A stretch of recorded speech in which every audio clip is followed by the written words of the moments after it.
Welcome everybody, it's Diana. Today I want to speak about what to do when something is resisting you. A while ago, the Lord was talking to me and He said to me, if something resists you, then use grace.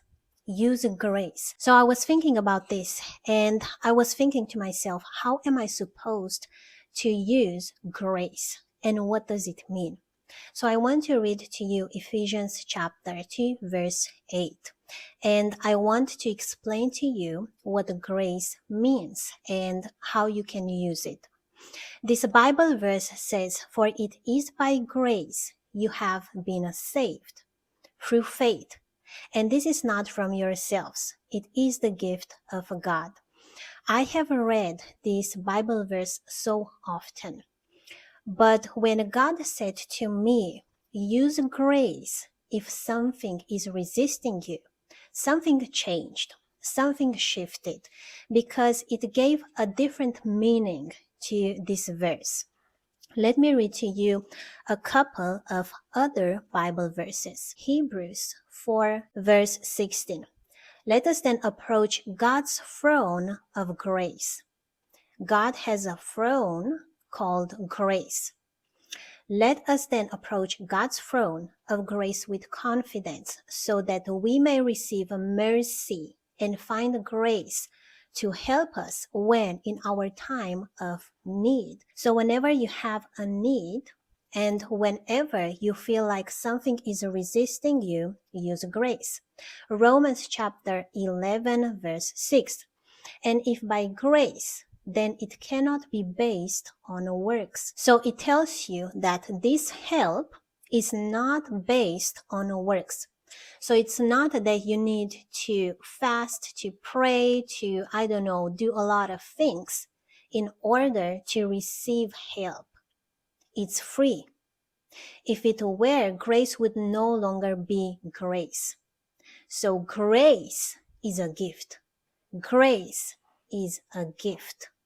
Genesis chapter 6 verse 8. But Noah found favor in the eyes of the Lord. Here the word favor is actually the word grace.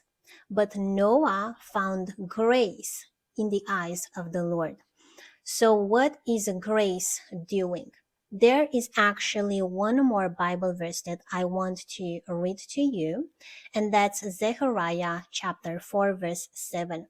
What are you, mighty mountain? Before Zerubbabel, you will become level ground.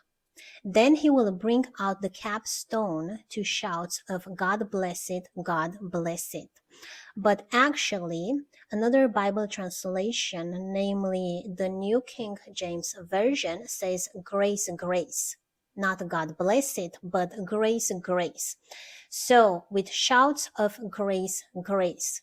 So you are looking to the mountain and you are saying grace, grace. Now that I read a lot of Bible verses to you, let's go back to Ephesians chapter 2 verse 8. So grace is a gift. That's number one. Grace is a gift. Grace is a gift that brings salvation. For it is by grace you have been saved. So many say that it's favor. And it's not wrong. I do believe this. It's unlimited favor. But I see grace rather as salvation. Free salvation that is not based on what you do. God saved you by grace, meaning God saved you not because you asked, not because you did anything, not because you knew that you needed salvation. You may not even know that you need salvation, but the Lord is saying, when you feel that there is something resisting you and you do not know exactly what is resisting you, you do not know exactly what you need to be saved from, then shout to it, grace, grace. This means, Lord, I have no idea what's going on. I don't know what I need to be saved from, but I feel that there is a hindrance. I feel that something is resisting me. What is it? I'm speaking grace, grace to it. Because when I speak grace, grace to it, I am being saved. through faith. And not because I'm doing anything, but it is a gift. Sometimes God gives us keys for deliverance. Sometimes He says, sow a seed. Sometimes He says, fast. Sometimes He says, go there and there you will find this man or this woman. There is a connection that you need. He gives you keys. But sometimes you have done all these things and you're still stuck. Sometimes there are things in your past that you cannot remember. Sometimes there are demons that hide and your power is not enough because you need to have a certain revelation. You need to understand certain things in order to get delivered. And because the enemy is tricky and he deceives you, the Lord is saying that what you need is my grace, because my grace will do it through you. And you do not need to know how you will reach the other side. You do not need to know how you will win, but I'm going to lead you and you will reach that destination. But it is because of my grace.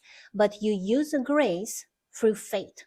So you focus on God's grace and you continuously speak grace, grace to it. So the Lord is saying, if there is something that's resisting you, continuously speak grace, grace to it. Call upon the Lord and say, I need your grace. Now you may understand what 2 Corinthians chapter 12 verse 9 means. But he said to me, my grace is sufficient for you, for my power is made perfect in weakness. Therefore, I will boast all the more gladly about my weaknesses, so that Christ's power may rest on me. So what is grace doing in this case? Christ's power rests on you. You receive grace, and the power of Jesus rests on you. So this Bible verse does not mean that you can continue to labor and struggle, but it means that I'm going to come through for you. My grace is sufficient. The previous Bible verse says, 3 times I pleaded with the Lord to take it away from me. And the Lord said, my grace is sufficient for you. It means that I'm going to do it. My power is enough. So trust in me. You may not know what's going on. You may not see it. There is something that you're missing, but my grace is sufficient for you. Zechariah chapter 4 verse 7 says, shout grace, grace to it, to the mountain that is in front of you, to the mountain that is a hindrance, an obstacle. Shout grace, grace to it.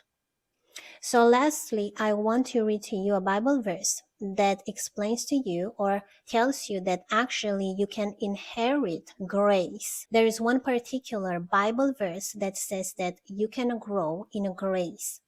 So when you grow in grace, it means that it belongs to you. You have received it, so you can share it with others. Philippians chapter 1 verse 7, and I'm going to read from the New King James Version, or actually the King James Version. Even as it is meet for me to think this of you all, because I have you in my heart, inasmuch as both in my bonds and in the defense and confirmation of the gospel, ye all are partakers of my grace. So those people were partakers of Paul's grace. So if God graced me in one particular thing, I can share it with you. You can share the grace that you have received. So what you want to do is to grow in grace, to constantly rely on God, to constantly tell God, I need your grace. I need your help. All right, that's it for this message. If you want to give to God, then the link is in the description box below. Share this with a lot of people. Many blessings and have a wonderful day.